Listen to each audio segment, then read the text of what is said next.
जी, अस्सलाम वालेकुम। मैं हूँ मुबशर अयाज़ और उम्मीद है आप खैरियत से होंगे। अच्छा, आज हमारे साथ जो शख्सियत मौजूद हैं वो बड़े ही कीमती बंदे हैं और बड़ी मुश्किल से हमारे हाथ आए हैं आज। बेसिकली बिज़नेस कंसल्टेंट हैं और आप इनको इनसे हम कंपनी फॉर्मेशन के हवाले से जो है वो गुफ्तगू करेंगे और कि हम एज़ एन पाकिस्तानी हम यहाँ पर बहरीन या गल्फ़ के दीगर ममालिक के अंदर अपना बिज़नेस जो है वो कैसे स्टार्ट कर सकते हैं, लीगल पॉइंट ऑफ व्यू से इनसे बातचीत करेंगे। तो आज हमारे साथ मौजूद हैं जनाब फ़लक शेर साहब। सर कैसे हैं? अल्लाह का शुक्र। आप खैरियत सुनाएं? से? All good. बहुत शुक्रिया आपका, आपने बड़ी मुश्किल से हमें टाइम दिया वैसे। माजरत और आपके शर्फ बख्शने का शुक्रिया। अच्छा, बहुत शुक्रिया जी। अच्छा, मुझे ये बताएं फ़लक भाई कि आप मैं कंफ्यूज हूँ कि आप बहरीनी हैं या पाकिस्तानी हैं? देखिए, मेरा ताल्लुक पाकिस्तान से है, खुशाब से, अच्छा। ज़िला खुशाब से वाबस्ता हैं हम। ठीक है। लेकिन हमारे जो ग्रैंड पेरेंट्स थे वो 1970s में बहरीन मूव हो गए थे। ठीक है। अब जो है हमारा सारा ख़ानदान जो है वो बहरीन में बसता है तकरीबन। तो ये कह सकते हैं दरमियान में लटके हुए हैं हम ना बहरीनी ना पाकिस्तानी। खैर, I was born and brought up over here. ठीक ठीक है, है। लेकिन जाहिर है कि हम अपने आप को आपकी पाकिस्तानी सारी कहते हैं। फॉर्मल एजुकेशन ये वो जी, सब मेरी यही का। स्कूलिंग और यूनिवर्सिटी सब जो है वो बहरीन से है। ठीक है। ठीक है, मैं अपने आप को पाकिस्तानी सिटीज़न हाँ। और बहरीनी रेजिडेंट कहता हूँ। हाँ बिल्कुल, रेजिडेंट सही है। अच्छा, मुझे ये बताएं कि ये जो मैं एक बिल्कुल नया बंदा हूँ यहाँ पर और पहली दफ़ा ही यहाँ पे आया हूँ बहरीन के अंदर। तो मुझे ये बताएं कि मेरे जहन के अंदर सिर्फ़ एक चीज़ है, वो है बिज़नेस। मैं बिज़नेस करना चाहता हूँ। बहुत अच्छी बात है। तो मुझे ये बताएं कि वो मैं बिज़नेस कैसे स्टार्ट कैसे करूँ?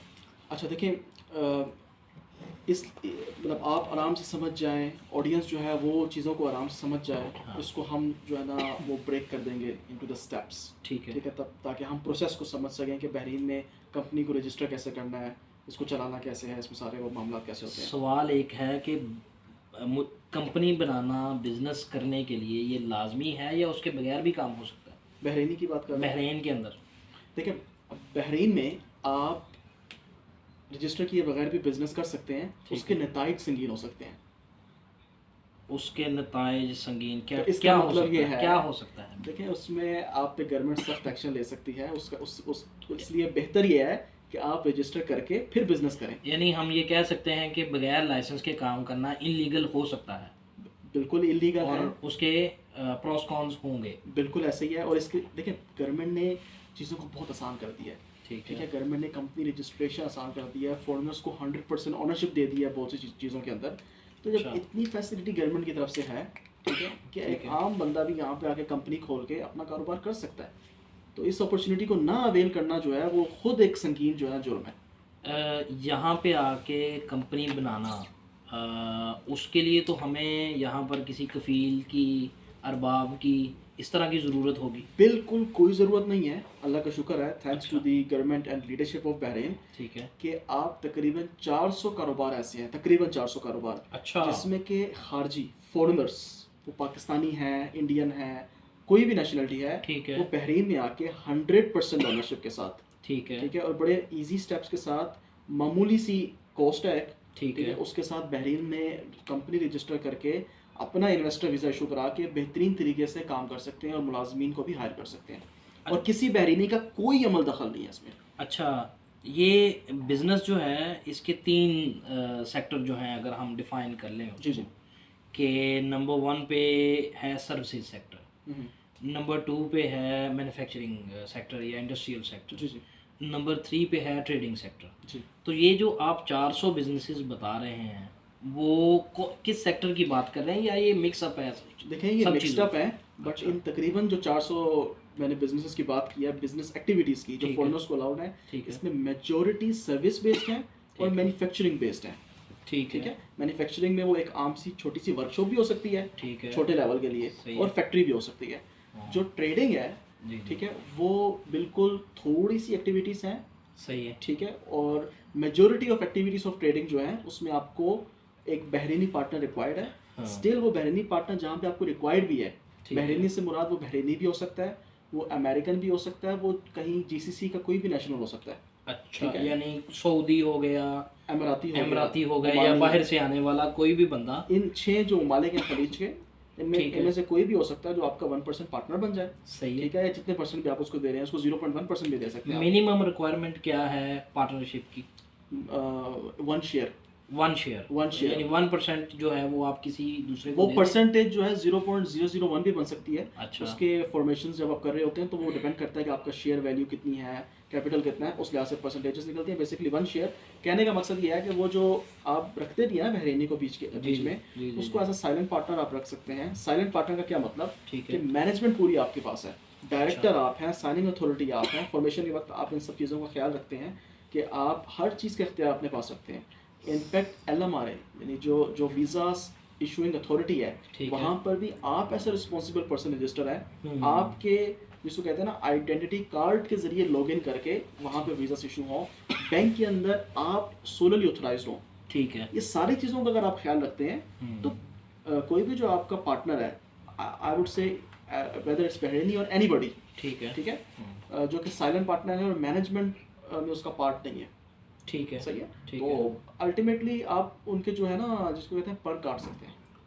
हाँ, यानी वो जो मिथ बनी हुई है हमारे यहाँ कि धोखा कर जाएगा, कोई फ्रॉड कर जाएगा या इस तरह करके सारी ज़िंदगी कमाई की और वो लोकलर जो है वो ले गया। Out of question, thanks to the laws over here. ठीक है। आप अगर 99.99% के शेयर होल्डर हैं, ठीक है। तो कंपनी पे आने वाले 99.99% जो कमाई है ठीक है। और जो लॉस है वो आपसे कोई भी नहीं छीन सकता। चलें, ये तो आपने बहुत ही कीमती बात बताई कि बिल्कुल आप बिज़नेस जो है वो ऐसे ही कर सकते हैं जैसे कि आप पाकिस्तान के अंदर बैठे हुए बिल्कुल हैं। ऐसे ही। सिर्फ़ और सिर्फ फ़र्क ये होगा कि पाकिस्तान के आप नेशनल होंगे और यहाँ पर आप वीज़ा लेके आएंगे, लेकिन बिज़नेस के मामलात के अंदर आप 100% ओनरशिप के अंदर होंगे। आप 100% ऑनरशिप बिल्कुल रख सकते हैं उन बिजनेस एक्टिविटीज़ की जो कि अलाउड है। ठीक है। ठीक है। अच्छा, मुझे ये बताएं कि यहाँ पर कंपनीज़ जो हैं वो किस मतलब उनकी कितनी टाइप्स हैं कंपनीज़ की? देखिए, कंपनीज़ की तो बेशुमार टाइप्स हैं, लेकिन कुछ फेमस बिजनेसेस की हम बात करें जी जो जी। कि लोग करते हैं यहाँ के सर्विसेज में, तो उसमें ई कॉमर्स है।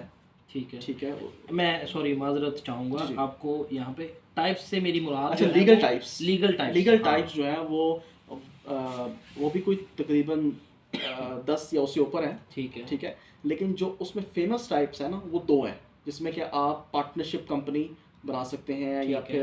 फिर ऐसा फॉरेनर आप बना सकते हैं। सही है। That's called WLL, with limited liability company. WLL mean with limited liability. Limited liability, जिसको कि दुबई या बाकी जगहों पे LLC कहते हैं, लिमिटेड लाइबिलिटी हाँ, कंपनी। अच्छा उसको अच्छा। यहाँ पे हम विथ लिमिटेड लाइबिलिटी यहाँ कहते पर WLL कहेंगे, अमेरिका बरतानिया इधर उधर वहाँ पर हैं, LLC LLC कहते हैं। LLC कहते हैं। यानी कि बात सेम ही है। बिल्कुल सही है। ओके, और आगे।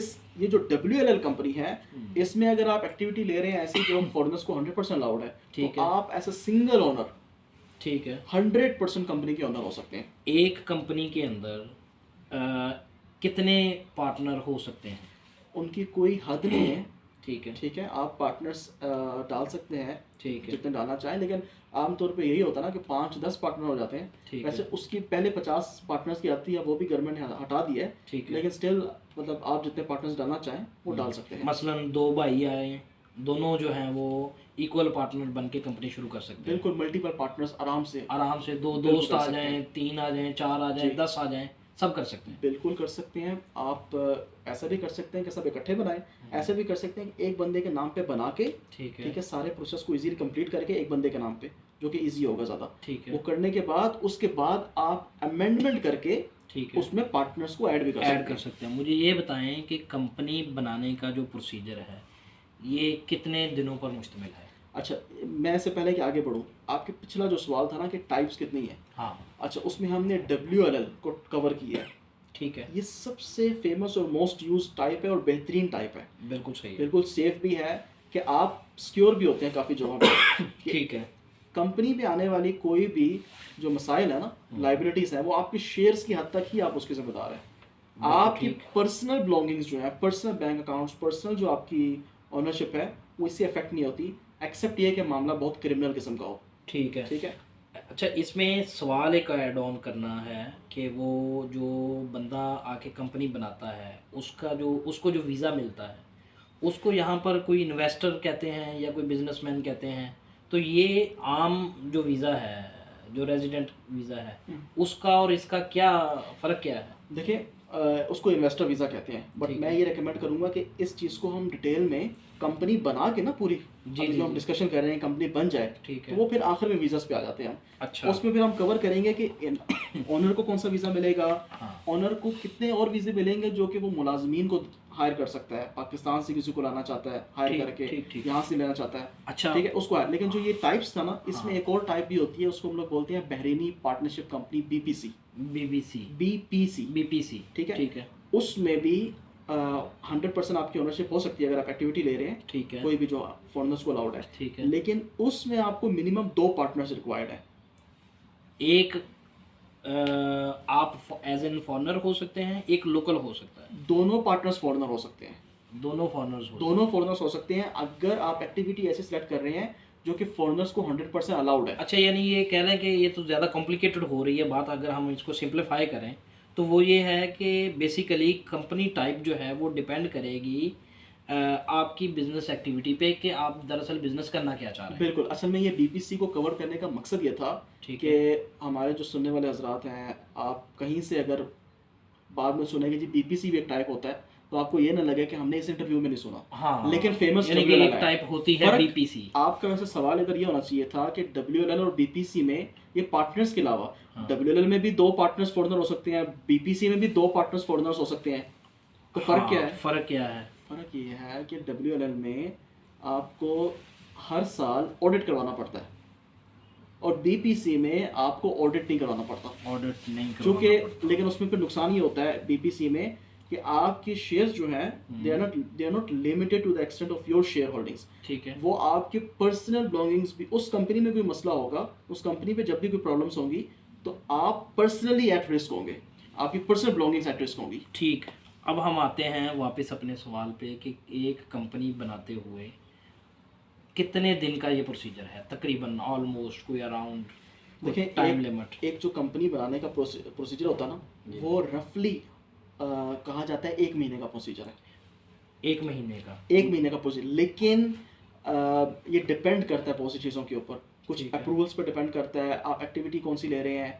आप फॉर एग्जांपल आम एक्टिविटी ले रहे यानी हैं, मिनिमम या 1 महीना लगेगा, महीना। ज़्यादा टाइम जो है वो ज़्यादा भी लग सकता है। ज़्यादा भी लग सकता है। अच्छा, अच्छा, ज़्यादा से ज़्यादा 2 महीने लग सकते हैं। 1 से 2 महीने का, 1 से 2 महीने। 30 टू 60 डेज के अंदर बिल्कुल अंदर सही। आपका ये कंपनी फॉर्मेशन का प्रोसीजर कंप्लीट हो बिल्कुल जाता सही। है। तो यहाँ पे Right. मैं इंटरेस्टिंग बात करता चलूँ, जी। मेन सैलून आप 100% ओनरशिप में ले सकते हैं। Main salon. मेन सैलून कौन कौन से ऐसे बिजनेसेस हैं, ये आपने जैसे मेन सैलून का कहा, कौन कौन से ऐसे बिजनेसेस हैं जो ख़ास तौर पर हमारे पाकिस्तानी, इंडियन या और दीगर नेशनलिटीज़ जो ख़ास तौर पे उर्दू समझने वाले हैं, हिंदी समझने वाले हैं, कि उनके लिए ये बताएं कि कौन से बिजनेसेस ऐसे हैं जो 100% ऑनरशिप के अंदर आप कर सकते हैं? देखिए जैसे आपने ये सैलून का सैलून कहा। सैलून है, ठीक है। ई कॉमर्स है, अच्छा। आईटी की तकरीबन सारी activities, IT IT services services में ठीक सही है। है। आपके पास मार्केटिंग है, वेबसाइट क्रिएशन, ग्राफिक डिज़ाइनिंग, ठीक है। ठीक है, ये तो होगी सॉफ्ट मैनेजमेंट कंसल्टेंसी, ठीक ठीक है। है। मार्केटिंग को मैंने कवर किया। सर्विसेज के अंदर ये आ आए, गया। जैसे इलेक्ट्रिशियन है, मैकेनिक्स का कोई काम है, इस तरह के सारे काम। देखें एक एक्टिविटी है जो repair of electrical and electronic, मतलब मतलब एक इलेक्ट्रिशियन आ जाए, प्लम्बर आ जाए, उस तरह वो की ये एक्टिविटी काम अलाउड अपनी- है। लेकिन इसके अलावा और आप बात करें तो कार्गो हैंडलिंग, अच्छा, लॉजिस्टिक्स, लॉजिस्टिक्स। इंटीरियर डिकोर, ठीक है। ठीक है, ठीक है। फैसिलिटी सपोर्ट, ठीक है। किसी बिल्डिंग के अंदर आपको जो है ना कुछ ठेका मिल जाता है उसकी सर्विसेज का, चाहे वो है। क्लीनिंग हो या रेगुलर मेंटेनेंस हो या कुछ इस तरह का, वो उसको फैसिलिटी सपोर्ट कहते हैं। इस तरह की बहुत सी सर्विसेज जो है ना वो आपको 100% अलाउड है। और स्पेशली इसमें मेंशन करने वाली ई कॉमर्स हैं, पब्लिसिटी, मार्केटिंग और graphic designing, IT related services, ये सही बहुत सही मेंशन सही। करने वाली मुझे चीज़ ये बताएं कि जो कंपनी बनाने वाला बंदा है, या 1 2 3 जितने भी पार्टनर हैं, क्या उनका यहाँ पर मौजूद होना ज़रूरी है, या हम मेरे जैसा कोई बंदा पाकिस्तान में बैठा हुआ हो, इंडिया के अंदर बैठा हुआ हो, वो आपके साथ रब्ता करे यहाँ पर कंपनी बनाने के लिए, तो क्या ये पॉसिबल है या यहाँ पर आना लाजमी है उसमें? मुबशर भाई देखें, यहाँ पे आना शुरू में लाजमी नहीं है, ठीक है। ओके, लेकिन जो लास्ट स्टेज होता है ना, सेकंड लास्ट स्टेज, ठीक बैंक अकाउंट ओपनिंग, अच्छा, ठीक है, उसके यानी कुछ लिए सिग्नेचर्स लाजिम वगैरह करने के लिए फिजिकली आपको मौजूद होना जरूरी बैंक के सामने जाके साइन करने के लिए है। राइट लाजिम राइट, है। यानी कि बाकी कुछ ऐसे। बाकी पावर ऑफ अटॉर्नी आप हमें बना के दें पाकिस्तान से, ठीक है काम मुकम्मल किया जा सकता है, ठीक है। लेकिन बैंक अकाउंट स्टेज में आपको यहाँ वो पे लाजिम बिल्कुल आना एंड पड़ेगा। पे आपको ज़रूरत पड़ेगी बंदे बिल्कुल की।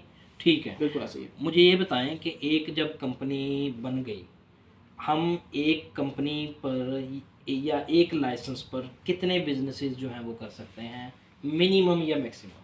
देखिए, आप एक कंपनी बना के वो तमाम बिजनेसेस कर सकते हैं। अगर फॉर एग्जांपल आपने कंपनी बनाई है, आप 100% शेयर होल्डर हैं उसमें, ठीक है, तो आप जो जो एक्टिविटीज़ डालते जाएंगे आप वो बिजनेसेस कर सकते हैं। बिल्कुल सही हो ठीक है, गया। इसमें कोई हद नहीं है, कोई लिमिटेशन नहीं है। अब आते हैं जो मोस्ट इम्पॉर्टेंट इस कंपनी फॉर्मेशन का मामला है, उसमें है वीज़ाज़। हम्म, मुझे ये बताएं कि जो कंपनी बनाएगा बंदा, जी जी। एक दो तीन जितने भी पार्टनर होंगे, उनको वीज़ा कौन सा मिलेगा? देखिए, जो कि कंपनी बना रहा है आदमी ठीक है, या बना रहे हैं, ठीक उन है, तमाम लोगों को ठीक है। इन्वेस्टर वीज़ास मिलेंगे या बिजनेसमैन वीज़ास कहते हैं उसको। अच्छा, बिजनेसमैन वीज़ाज़ मिलेंगे। और वो जो दूसरे हैं, एक कंपनी बनाने पे कितने इन्वेस्टर मिलते हैं वीज़ाज़, और कितने वर्कर वीज़ाज़ मिलते हैं? एक कंपनी जब आप बनाते हैं तो उसमें जितने इन्वेस्टर होंगे ना, ठीक है, शुरू में या बाद में आप डालें, ठीक है। ठीक है, उन सबको इन्वेस्टर वीज़ास मिलेगा। और वर्कर्स बिजनेसमैन के लिए? वीज़ास, वर्कर्स के लिए आपको शुरू में 2 वर्कर वीज़ास मिलते हैं। ठीक है, ठीक है, आप उनको यूज़ करके फिर सीलिंग कहते हैं, सीलिंग अप्लाई करना यानी कि आप वर्कलोड दिखाएं, बैंक स्टेटमेंट दिखाएं, ये काम है आपके पास, ठीक है, गवर्नमेंट आपको और कोटा देगी। बिल्कुल सही है। यानी ये वीज़ाज़ की कोई लिमिट नहीं है, आप अपना डॉक्यूमेंटेशन पूरी करते जाएं और वीज़ाज़ जो हैं वो बढ़ाते जाएं, डॉक्यूमेंटेशन और रिक्वायरमेंट्स पूरी करते जाएं और बढ़ाते जो जाएं। भी रिक्वायरमेंट्स जी होगी। जी। और ठीक इन्वेस्टर है, वीज़ास जो है ना, उसमें कोई वो नहीं है, वो जितने आपके इन्वेस्टर्स हैं उसमें कंपनी में, उनको इन्वेस्टर वीज़ास मिल जाएंगे। ठीक हो गया। ये जो इन्वेस्टर वीज़ा है और जो एक वर्कर वीज़ा है, इन दोनों के अंदर फ़र्क क्या है? देखिए, फीस वाइज कोई फ़र्क नहीं है, कॉस्ट दोनों की सेम है, ठीक है। लेकिन फ़र्क जो है वो टाइटल में इटसेल्फ क्लियर है। डेजिग्नेशन डेजिग्नेशन है, वो जो कंपनी का ओनर है उसका इन्वेस्टर बिजनेसमैन वीज़ा होता है, जो मुलाजिम है उसका वो दूसरा वीज़ा है। ठीक है, बाकी ये है कि आप कहें कि ट्रैवल वाइज डेफिनेटली अगर आपके पास इन्वेस्टर वीज़ा है या आपका अच्छे डेजिग्नेशन occupation अच्छा है, प्रोफाइल अच्छा है, तो Exactly. आप दीगर उसके फ़वाइद आपको मिलते आपको हैं। ट्रैवलिंग के अंदर जो है ना काफ़ी फ़ायदे हो सकते हैं उस ठीक हवाले है। से। एक कंपनी बनाने पे अगर हम कोई लमसम बात करें, ख़ास तौर पर बहरीन के अंदर, कि कंपनी बनाने पे ख़र्चा कितना आता है? देखें, टू बी स्ट्रेट फॉरवर्ड, ठीक कि है। अगर जो मैं ब्रेक जो डाउन जो करूं, गवर्नमेंट फीसिस उनकी बात करें। मैं बताता हूँ, गवर्नमेंट उसको हम बोलते हैं गवर्नमेंट एंड नोटरी फीस। ठीक है, गवर्नमेंट एंड नोटरी फीस। ठीक है, आप कोई भी WLL सिंपल कंपनी बनाएंगे ना, ठीक है। 276 दिनार्स, 276, 276 दिन 276, ये आपकी कॉस्ट गवर्नमेंट की और नोटरी की आएगी। जहाँ। अच्छा, अब हम आते हैं कि जब एक कंपनी हमने फॉर्मेट करनी है, तो क्या आप बता सकते हैं हमें कि कौन कौन से ऐसे मराहिल हैं जहाँ से हमें गुजरना पड़ेगा? देखें, इसको मैं इस तरह सिंप्लीफाई करता हूँ ठीक है, कि कंपनी बनाने के लिए 2 ही अहम स्टेप्स हैं। ठीक ठीक है, है, ताकि ज़हन नशीन है, बजाय इसके मैं बोलूँ 10 स्टेप है। ठीक है, ठीक है, 2 स्टेप्स हैं, उनके आगे सब स्टेप्स हैं। सही है, ठीक है, सही है, 2 स्टेप कौन से हैं? ठीक। एक है कच्चा सीआर निकालना, ये मैं आम ज़बान में बात कर रहा हूँ। कच्चा सीआर मतलब जिसको हम जैसे एक लर्निंग लाइसेंस कहते हैं। यस, राइट, ओके, कच्चा सीआर निकालना, जैसे कच्चा लाइसेंस हो सही गया, है, इसको यहाँ पे हम लोग कहते हैं सीआर विथआउट एड्रेस। ठीक, ठीक राइट है, right right, CR without address कहते हैं, ठीक है। सीआर विथआउट लाइसेंस कहते हैं। ठीक है। ठीक है, सीआर का मतलब क्या है? Commercial registration. बिल्कुल सही है, सीआर यानी कंपनी, बिल्कुल सीआर सही, सर्टिफिकेट। ठीक। एक है कच्चा सीआर या कच्चा लाइसेंस, उसके बाद है पक्का सीआर या पक्का लाइसेंस निकालना। ठीक है, ठीक है, ठीक है। अब बात करते हैं कि कच्चा सीआर कैसे निकलता है, पक्का सीआर कैसे निकलता है। इसकी सब कैटेगरीज ज़रा यस, पिन पॉइंट करके बताइएगा। बिल्कुल सही है। अब आपको याद हो गया कि पहले मैंने कच्चा सीआर निकालना है, फिर मैंने पक्का अब सीआर हम निकालना बात है। ही कच्चे की कर रहे हैं। अब हम कच्चे की बात कर रहे हाँ, हैं। उसकी क्या प्रोसीजर है? अगर आपने कच्चा सीआर निकालना है तो यूँ समझिए कि उसके 2 ही अहम स्टेप्स हैं। ठीक है, पहले आपकी सिक्योरिटी क्लियरेंस ली जाएगी ठीक है, इमिग्रेशन से। सही है, आपका जो एजेंट है या कंसल्टेंट है, ठीक है। वो आपके पासपोर्ट CPRs को एक ministry of industry and commerce की जो यहाँ कर फाइल करेगा। यहाँ के सिक्योरिटी मेजर्स हैं उनको मीट करके जी, वो आप अप्लाई करते हैं, और उसके अप्रूवल आने के बाद नेक्स्ट स्टेप जो है पहला स्टेप हो गया कि आपकी सिक्योरिटी Security- क्लियरेंस ली जाएगी। ओके ठीक है, आपकी सिक्योरिटी क्लियरेंस अगर आ जाती है ठीक तो है सेकंड स्टेप ये है कि कंपनी की जो कमर्शियल इंफॉर्मेशन है ना, ठीक है जैसे कंपनी का नाम क्या होगा, हम्म, कंपनी का कैपिटल क्या होगा, हम्म, कंपनी क्या क्या कहते हैं, कम- पार्टनर्स कौन कौन होंगे, हाँ आगे जो signing further authority details director, हैं ये कमर्शियल डिटेल कहते हैं, लेकिन हम इसको जनरली कंपनी कमर्शियल नेम कहते हैं कि कमर्शियल नेम अप्रूवल और साथ उसके बाकी सारे अप्रूवल्स ये MOIC देती है, यानी ministry of industry and commerce, यानी security clearance and commercial name approval. ये दो चीज़ें आपकी हो गई तो बिल्कुल आपका सही कच्चा सीआर निकल आएगा। ठीक है तो कच्चे सीआर का मतलब ये कि आपको एक सर्टिफिकेट इशू हो जाएगा, हो गया उसमें कंपनी का नाम लिखा होगा ठीक है और आपको लाइसेंस नंबर इशू हो जाएगा, एक सीआर नंबर। सही है। बाकी फिर आगे फर्दर जो प्रोसीजर होगा फाइनल करने के लिए जब कंपनी आपकी कंप्लीट होगी। जब ये कच्चा सीआर निकल आया आपका, जी जी ये आपको क्लियर हो गया हो कच्चा गया। सीआर कैसे निकलता है, सिक्योरिटी क्लियरेंस और कमर्शियल नाम, कमर्शियल नाम से ये ठीक आपके है, कच्चा सीआर निकल आया। ओके अब बात करते हैं पक्के सीआर की, ठीक है कि आपको गेट लाइसेंस कैसे करना है, यानी कि आपको लाइसेंस कैसे ऑब्टेन करना है, पक्का कैसे करना निकालना है सीआर, ठीक है इस पे आप बिजनेस भी कर सकते हैं और वीजे भी निकाल सकते हैं। ठीक है क्योंकि कच्चे पे आप कुछ नहीं कर सकते, कच्चा तो एक हफ्ते में निकल आएगा, 3-4 दिन सिक्योरिटी अप्रूवल, 1-2 दिन आप जो है वो MOIC के लगा लें, बिल्कुल एक सही हफ्ता 1.5 हफ्ते में आपका कच्चा सीआर निकल आया। है सही है ठीक है, अब बात करते हैं कि पक्का सीआर कैसे निकलेगा। ठीक है पक्का सीआर निकालने के लिए आपको जो है वो ऑफिस लेना पड़ेगा, शुरू में नहीं लेना आपने, कच्चा सीआर निकालते वक्त कोई ऑफिस नहीं लेना। ठीक है ठीक है, ठीक है कच्चा सीआर के बाद जब आप पक्का सीआर निकाल लें, गेट लाइसेंस कर रहे हैं, ठीक है ठीक है, तब आपको ऑफिस लेना है, ऑफिस पे बिजली लगवानी है, म्यूनिसिपैलिटी अप्रूवल करवाना है, बल्दी अप्रूवल, ठीक है ठीक है, ठीक कोई है, और अप्रूवल है हेल्थ का जैसे सैलून में है वो कराना है, ठीक है मेमोरेंडम नोटरी करवानी है, जो डॉक्यूमेंटेशन है जी कंपनी के कानून जो बनती है ना, कंपनी के जो हाँ, कागजात हैं हाँ हाँ वो नोटरी करवानी है। ठीक है नोटरी करवा के आपको कंपनी का बैंक अकाउंट ओपन करवाना है, ठीक है उसमें डिपॉजिट कराना है। ठीक बैंक है अकाउंट ओपन नहीं कर सकते, फॉर एग्जांपल कैपिटल नहीं है, कुछ भी ठीक है। प्रॉब्लम है, तो उसका अल्टरनेट क्या है कि हम ऑडिटर से एक लेटर ले लेंगे कि इनके पास कोई एसेट है। मिनिमम कितना कैपिटल हो कि उस कैपिटल की बेस पे कंपनी बन जाए। अगर आप कहते हैं कि जी हमने बैंक अकाउंट ही ओपन करना है, ठीक है, क्योंकि आपको मेमोरेंडम के बाद या बैंक अकाउंट ओपन करके यहाँ के बैंक से एक लेटर लेना पड़ेगा कि आपने कैपिटल डिपॉजिट कराया है। ठीक है कैपिटल, मिनिमम कैपिटल की गवर्नमेंट ऑफ बहरीन की कोई रिक्वायरमेंट नहीं है, रिक्वायरमेंट ठीक है लेकिन बैंक्स जो है ना, अगर आप ऑनेस्टली पूछें तो अगर आप बहरीन के हैं ना रहने वाले, यानी आपके पास CPR पासपोर्ट पहले का है, ठीक फिर है तो इजी है। अगर आप बाहर से आ रहे हैं तो अगर आपका कैपिटल बहुत अच्छा नहीं है ना, 5-10 हज़ार दिनार का नहीं है, बिल्कुल तो आपको डिफिकल्टी हो सकती है। ठीक है, बिल्कुल ये सही है। ऑनेस्ट एक तो ये बात है, ठीक है उसको सॉल्व करने के तरीके भी हैं, ठीक लेकिन है। अल्टरनेट हल क्या है कि आपके पास अगर कोई एसेट है, ठीक है, हम्म, किसी तरह का भी, ठीक है, ऑफिस इक्विपमेंट भी हो सकता है, सिंपली हो कुछ भी, उसका लेटर ऑडिटर्स जो हैं, रजिस्टर्ड ऑडिटर्स, आप बिल्कुल। उनसे एक लेटर लेने ऑडिट करवा के कि आपके पास ये एसेट है, उसको ही आप कैपिटल बना दें, तो आपको बैंक अकाउंट वाले स्टेज से नहीं गुजरना पड़ेगा। बिल्कुल सही। एक कंपनी बन गई, प्रोसीजर मुकम्मल हो गया, अब अगला मरहला आएगा वीज़ा लगाने का। बिल्कुल ऐसे ही है। एक वीज़ा लगाने पे कानूनी तौर पर कितना खर्चा आता है? आप जैसे ही आपकी कंपनी रजिस्टर हुई तो फिर अगली चीज़ कहते हैं LMRA में CR रजिस्टर करना, जो सेम डे ये LMR 2-3 दफ़ा आपने जिक्र किया, LMR है क्या? Labour market regulatory authority. अच्छा इसको मैंने पहले जिक्र इस तरह किया है कि वीज़ा इशूइंग बॉडी, ठीक है ठीक है, आम जबान में समझें। यानी कंपनी जो है वो बनाने वाले महकमे और हैं, वीज़ाज देने वाले महकमा जो है वो और बिल्कुल, है। और उसको LMRA कहते हैं। उसको वीज़ाज देने वाले महकमे को LMRA कहते हैं, बिल्कुल, labour market regulatory authority. Regulatory authority. Investor visa हो या एम्प्लॉयमेंट कोई भी वीज़ा वीज़ा वहीं हो, से इशू होगा। वहीं से इशू होगा। अब मैंने सवाल किया था कि एक वीज़ा जो है उस पे कितना खर्चा आएगा और उसकी ड्यूरेशन कितनी होगी? आप अगर वर्कर हैं या इन्वेस्टर हैं, ठीक है 1 साल का वीज़ा लगवाना है तो ठीक उसकी है। फीस है 172 दिनार, 172 दिनार्स। ठीक है। और अगर आपने 2 साल का लगवाना है तो उसको ठीक है। डबल कर लें, 344 दिनार्स। मिनिमम वीज़ा जो है वो 1 साल का होता है, 1 साल का होता है, ज़्यादा से ज़्यादा 2 साल का। ज़्यादा से ज़्यादा 2 साल का। उसके बाद आपको रीन्यू करना पड़ेगा। रिन्यू जो है ना, रिन्यू मिनिमम 6 महीने का भी हो जाता है, और अच्छा, मैक्सिमम 2 साल का। रीन्यूअल के अंदर आगे चल के थोड़ी सी एग्जम्पशंस हैं कि आप 6 6 मंथ्स का कर लें, और बेशक आप इधर नहीं भी हैं बहरीन में, आप बाहर बैठे हैं, ठीक है। तब भी रिन्यू हो जाएगा। हाँ, यहाँ पर आपका होना ज़रूरी नहीं है।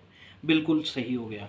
अच्छा, मुझे ये बताएं कि एक मसला जो बहुत से दोस्तों ने मेरे से सवाल भी किया था और मैं आपसे पूछ रहा हूँ, जी जी प्लीज़। कंपनी यहाँ पे बन गई, हमारा बिजनेस जो है वो क्या हम अपने इस कंपनी की बेस पर पूरे GCC यानी दुबई, सऊदी, कतर, ओमान, इन मुल्कों के अंदर कारोबार कर सकते हैं इस लाइसेंस की बिना पर? देखें, आप बहरीन का लाइसेंस निकाल के आप पूरी दुनिया में सर्विसेज एक्सपोर्ट कर सकते हैं अपनी। ठीक है। ठीक है, आप आपका क्लाइंट जो है वो दुनिया में कहीं भी बैठा हो सकता है। वहाँ की पेमेंट्स जो हैं, जो हमारा सबसे बड़ा मसला है ख़ास तौर पर पाकिस्तान और इंडिया के जी जी। लोगों का, कि पेमेंट्स लेने के अंदर बड़ी दुश्वारी आती है। बहरीन के अंदर ऐसी कोई प्रॉब्लम नहीं है। बहरीन के अंदर Bahrain is hub of the banking sector. ठीक है। ठीक है, एंड यहाँ पे आपको बेहतरीन स्मूथ सिस्टम मिलेगा एक बैंकिंग के लिहाज कौन से। से नॉर्मल कौन से टैक्सेस हैं जो आपको पे करना पड़ते हैं एक आम बंदे को? कोई टैक्सेस बहरीन में नहीं है सिवाय वैट के।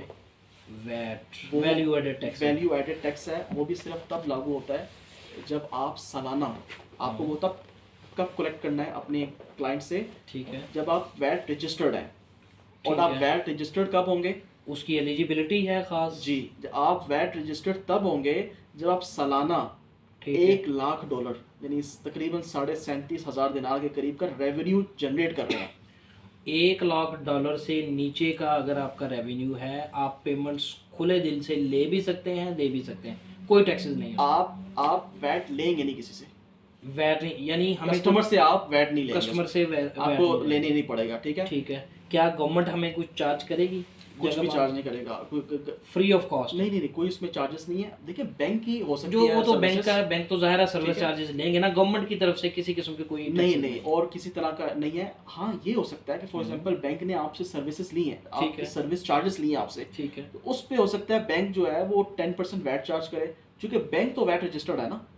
हाँ, बैंक वैट रजिस्टर्ड है, ठीक है। बैंक आपसे वैट लेगा, बैंक लेगा। आपको ये टेंशन नहीं होगी एज कि एन क्लाइंट हमें टैक्स नहीं लेना पड़ेगा किसी आपको से। टैक्स नहीं लेना, क्योंकि सबसे बड़ी टेंशन ये होती है कि हमने किसी को 1 दिनार की चीज़ बेची। ठीक है। ठीक है, ठीक है। तो अब हमें 1 दिनार उसको, लेकिन जो हमने लेने हैं ना उससे, हम्म। वो कितने लेने हैं? 10% वैट के साथ यानी 1 दिनार ₹1 लेना है, ₹1 यानी 1 लेना है, 1.100 फिलस। आपने उसे रिसीव करना है, ठीक है। जो कि बड़ा मुश्किल हो जाता है। यानी कि मैंने तो एग्जांपल दी हमारी बेटी की, हाँ, आप सोचें आप 1000 दिनार की सर्विस दे रहे हैं तो 100 दिनार उससे उस ऊपर पे वैट लेना है, हाँ तो बिल्कुल आपके क्लाइंट जो है आप लूज भी करते हैं। बिल्कुल सही है। ठीक है, बिल्कुल आपको सही अपनी आपको कई दफ़ा जो है ना अपनी प्राइस को कम करना पड़ जाता है वैट को एडजस्ट करने के है। लिए। यहाँ पर बहरीन के अंदर बैठ के बहुत से लोग जो हैं वो इंक्वायरी करते हैं कि हमें इंपोर्ट एक्सपोर्ट का बिज़नेस करना है। जैसे कि कोई बंदा यहाँ पर आके कंपनी बना ले, कंपनी बनाने के बाद पाकिस्तानी प्रोडक्ट्स जो हैं वो लेके आना चाहता है, उसके लिए कानूनी मेजर्स कौन से हैं? कोई स्पेशल होंगे या जस्ट एक दफ़ा कंपनी बन गई तो आप कुछ भी जो है वो इंपोर्ट कर सकते हैं या एक्सपोर्ट कर सकते हैं यहाँ से? देखिए, ऐसे है कि आप फर्स्ट ऑफ ऑल कंपनी आप जब बना रहे हैं ट्रेडिंग की, ठीक है। ठीक है, जनरल ट्रेड है तो मतलब आप जनरल आइटम्स जो भी अलाउड हैं वो लेके आ रहे हैं। ठीक है। अगर हेल्थ या परफ्यूम या कॉस्मेटिक्स हैं तो उसकी सेपरेट एक्टिविटी आप डलवाएंगे। ठीक है। एक बात। ठीक है। दूसरी बात ये कि जब भी आप कर रहे हैं इंपोर्ट एक्सपोर्ट, ठीक है, मेनली इंपोर्ट की बात हो रही है, जी जी जी। तो आपको डेफिनेटली एक क्लियरिंग एजेंट जो है ना, ठीक है। उसकी सर्विसेज लेनी पड़ेगी, ठीक है। और कस्टम क्लियरेंसेस वगैरह सारी आपको वो जो है ना प्रोसीजर से गुजरना पड़ेगा, जो कि नॉर्मल प्रोसीजर है। हाँ बिल्कुल नॉर्मल यानी कोई टफ नहीं है? कोई स्टफ नहीं है। बिल्कुल सही हो गया। आप अगर रिक्वायरमेंट्स पूरी हैं आपकी, आपके ठीक पास है। हर चीज़ की डॉक्यूमेंटेशन है, ठीक है। You are good to go. अच्छा, एक जो बड़ा बुनियादी सवाल है ख़ास तौर पर गल्फ़ के अंदर, हमने सुन रखा है कि यूएई जो है वो भी गोल्डन वीज़ा देता है, सऊदी अरब जो है उसने भी गोल्डन वीज़ा देना शुरू किया है। क्या बहरीन के अंदर भी कुछ ऐसा है? बहरीन में आप गोल्डन वीज़ा को बिल्कुल एक्वायर कर सकते हैं। ठीक है। अगर आप बहरीन में 200,000 दिनार्स यानी 2 लाख दिनार की प्रॉपर्टी परचेज करते हैं तो उस सूरत में आप कर सकते हैं। या फिर आप रिटायर्ड हो, ऐसे कि आपकी 4,000 दिनार सैलरी हो, ठीक है, और या फिर आपके पास बहरीन में आखिरी 5 सालों में 2,000 दिनार की रजिस्टर्ड सैलरी हो। अच्छा। ऐसी सूरतों में आप गोल्डन वीज़ा के लिए अप्लाई कर सकते हैं। हाँ, लेकिन इसमें ज़ाहिर है जो हाईलाइटेड पार्ट है वो है कि प्रॉपर्टी आपके पास 2 लाख दिनार की हो। 2 लाख दिनार की प्रॉपर्टी आपको यहाँ पर बाय करनी। जी जी बिल्कुल, जो शायद तकरीबन 5.5 लाख से डॉलर से कुछ कम अमाउंट बनती है। $5.5 लाख यार, 5,30,000 $5,30,000। इतने पैसे कहाँ से आएंगे? अल्लाह बेसी। अच्छा, आपका बहुत बहुत शुक्रिया जी, आपने जो है वो इतनी कीमती इन्फॉर्मेशन और उसको सम अप करके जो है वो हमें बताई। मुझे ये बताएं कि आपकी जो सर्विसेज हैं वो क्या क्या हैं, अगर कोई मेरे जैसा कोई गरीब गुरबा यहाँ पे आके बिज़नेस करना चाहे तो वो आपके साथ कांटेक्ट करे। पहली तो बात ये है कि किस तरह कांटेक्ट करे आपसे। अच्छा, आप जैसे गरीब गुरबा हैं तो फिर तुम्हारी लॉटरी लग जाएगी। तो लेकिन ये है कि हमसे रब्ता करने का तरीका ये है कि हमारा जो बिज़नेस व्हाट्सएप नंबर है, ठीक है, ईमेल है, या जो भी कॉन्टैक्ट डिटेल्स है वो आप अपनी स्क्रीन पे चला दें बिल्कुल सही हमारे है। साथियों के हाँ लिए। जी बिल्कुल, वो चल जाएगा। हमारे ठीक है, नॉमिनल से चार्जेस हैं वैसे, ठीक ठीक है। है, सर्विसेज के। हम्म, लेकिन यह है कि डेफिनेटली हमारे जो पाकिस्तानी भाई हैं ठीक है, वो जब हमसे रब्ता करेंगे तो हम उनको जो भी बेस्ट पैकेज अवेलेबल होगा ना सपोर्ट करने के लिए, ठीक वो है, हम इंशाल्लाह उनको देंगे। ठीक बे है, सही है। तो उसमें कोई टेंशन की बात नहीं है। और मैं ये एक क्लियर कर दूं कि आपने मुझसे थोड़ी देर पहले गवर्नमेंट और नोटरी की फीसेस पूछी थी, मैंने जी आपको वो बताई हैं। जी जी। उसके अलावा भी खर्चे हैं, इसमें हमारी सर्विस फीस है, आपने ऑफिस लेना है, ऑफिस का खर्चा है, वो बात के सारे खर्चे मौजूद हैं। जब कोई ये ना जब समझे भी कि बस हाँ 276 में जो है ना कंपनी मामला है। बन जाती है, इतनी आसान भी नहीं है और इतना मुश्किल भी नहीं है, लेकिन बहरहाल बड़ा काफ़ी हद सिंपल, तक आसान है। बहुत सिंपल उसके अलावा प्रोसीजर। यानी कि आपका ऑफिस का खर्चा है, हमारी सर्विस फीस का खर्चा है, आपके वीज़ों का खर्चा है। बहुत अच्छा, ठीक हो गया। ऑफिस जो है ना वो आपको मिनिमम से मिनिमम 70 to 80 BD में मिल जाएगा। मुझे ये बताएं कि पाकिस्तान के इस वक्त हालात जो हैं वो आप सब लोगों के सामने हैं, बताने की ज़रूरत भी नहीं है कि बिजनेसमैन जो हैं वो बहुत ज़्यादा परेशान हैं, स्टूडेंट बड़े परेशान हैं, जॉब्स का मसला है। तो आप क्या रिकमेंड करते हैं एक आम पाकिस्तानी को कि आप यहाँ पर आके या गल्फ़ के अंदर आके कौन कौन से सेक्टर्स जो हैं आपकी नज़र के अंदर हैं, कि कौन कौन से सेक्टर्स जो हैं उनके अंदर आके काम किया जा सकता है? देखिए, सबसे पहला पॉइंट जो अपने याद रखना है, जब आप बहरीन में आके बैठते हैं ना, ठीक है, इसका मतलब ये है कि आप गल्फ के हार्ट में आके बैठ गए हैं। कल्ब, दिल दिल में बैठ गए हैं बहरीन यार के। ये गल्फ़ का जो कल्ब है ये तो इतना ही छोटा सा है, वो तो बहुत छोटा सा है। दिल बहुत छोटा होता है पूरे जिस्म के अंदर, ठीक है। अच्छा, तो आप जो है वो बहरीन जो है ना वो आपके लिए बड़ी ही स्ट्रेटेजिक लोकेशन है, ठीक है, जहाँ से आप सबसे बड़ी जो मार्केट है सऊदीया की है। ठीक है, इस वक्त आप देखें कि पैसा और कैश फ्लो है ना बेहतरीन लेवल का, ठीक वो है, सऊदीया के अंदर मौजूद है। ठीक है। वो जो है आपसे आधे घंटे के फासले पे है ड्राइव, जब दिल करे यहाँ का वीज़ा है, वहाँ का इलेक्ट्रॉनिक वीज़ा लगा के आधे घंटे के फासला तय करें और उधर चले जाएं और वापस आ जाएं। आप ये कहना चाह रहे हैं कि जीसीसी ख़ास तौर पर बहरीन का कोई भी वीज़ा ले लिया जाए, उस वीज़े की बेस पे आपको सऊदी वीज़ा मिल जाएगा, आप ये कहना चाह रहे हैं? बिल्कुल आपको मिल जाएगा, आपको 1 साल का सऊदीया का विजिट वीज़ा बड़े आराम से मिल जाएगा। और वो मतलब कि यूँ समझें कि जब आप अप्लाई करेंगे हाँ, 99% टाइम्स ये होता है कि आपको उसी वक्त पेमेंट करने के वीज़ा प्रिंट निकल आता है। आप चाहे उस पर बिज़नेस करें, टूर करें या उम्रे अदा करें, जो मर्ज़ी करें। उम्रें आप अदा कर सकते हैं। ठीक है, जहाँ तक बिज़नेस की बात है या बाकी चीज़ों की बात है, तो उसके लिए भी फिर एक डिफरेंट कैटेगरी होती है, बिज़नेस विजिट वीज़ा, ठीक वो है, भी आप ले सकते हैं। ठीक लेकिन है, कहने का मकसद ये है कि आप इजीली वहाँ पे जाके मार्केट को स्टडी कर सकते हैं, ठीक है, एक्सेस कर सकते हैं। ठीक है, ठीक है, यहाँ से दुबई को एक्सेस करना बड़ा आसान है। ठीक है, ठीक है, और ओमान है, कुवैत, कतर है। ठीक है। और आने वाले वक्त में 2024 के आखिर 2025 के शुरू में हम्म, ये लोग एक यूनिफाइड विजिट वीज़ा निकाल रहे हैं, विच मीन्स एक विजिट वीज़ा पे, यानी एक वीज़े पे आप अच्छा। पूरे जीसीसी कंट्रीज़ के अंदर शेंजन की तरह हम्म, घूम फिर सकेंगे। बहुत ये बड़ी काम की देखें, बात। इस मतलब इसीलिए वाइडर एंगल में सोचें। ठीक है, ठीक है, बहरीन इटसेल्फ जो है वो बिलियन ट्रिलियन डॉलर्स की इकोनॉमी है, और इसके साथ जो है वो डेफिनेटली सऊदीया और बाकी जो है वो तो है ही सही ट्रिलियन डॉलर्स की। कैसे आप कंपैरिजन कैसे करते हैं दीगर ममालिक का, जैसे दुबई हो गया, दुबई इतनी बड़ी मार्केट है, आप कैसे मतलब किसी बंदे को कन्विंस करेंगे कि आप सिर्फ बहरीन के अंदर ही आए? देखें, एक स्टार्टअप के लिए ना बहरीन बेस्ट पोजीशन है। उसकी वजह क्या है कि स्टार्टअप को सबसे बड़ी टेंशन क्या होती है?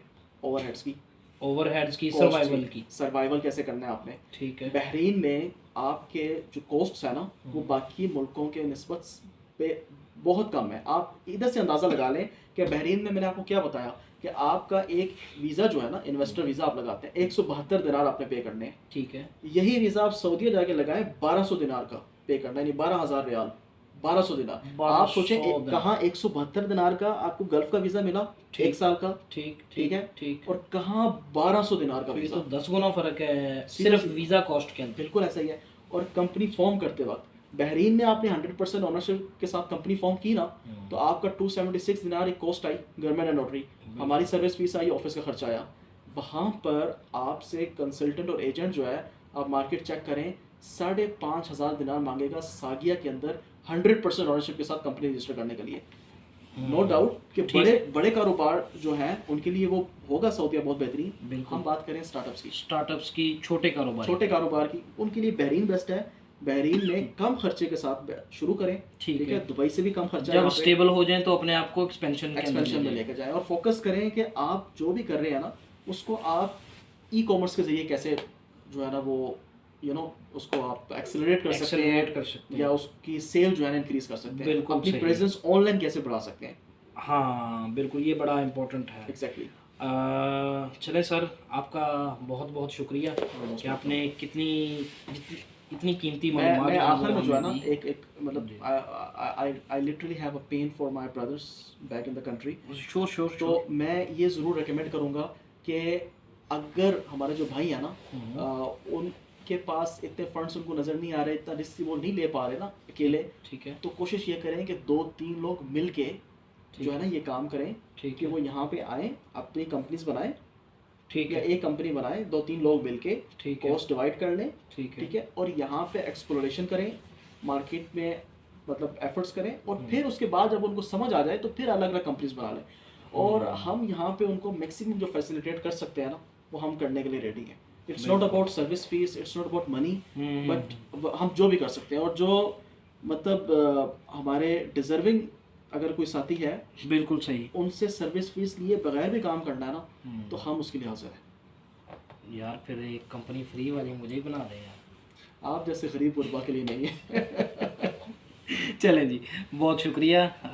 नाजरीन, एक तो ये जो हमारे दोस्त हैं फलक शेर साहब, इनके साथ रब्ता करने की सारी डिटेल्स डिस्क्रिप्शन के अंदर मौजूद होंगी। सिर्फ़ एक मेहरबानी कीजिएगा कि इनका व्हाट्सअप नंबर जो है वो नीचे दिया जा रहा है, उस पे आप मैसेज कर दें तो बेहतर ये होगा कि कॉल ना करें। जब उनके साथ आपकी मीटिंग टाइम जो है वो सेट हो जाए, तो तब आप उनके साथ वन ऑन वन जो है वो डिस्कशन कर सकते हैं।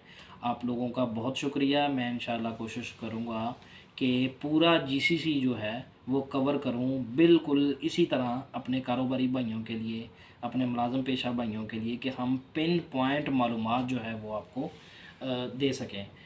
बाकी रही बात टिपिकल गुजारिश, कि अगर आपको हमारी जो है वो इन्फॉर्मेशन अच्छी लगी तो इस चैनल को ज़रूर सब्सक्राइब करें और इसको शेयर करें। आपका बहुत बहुत शुक्रिया।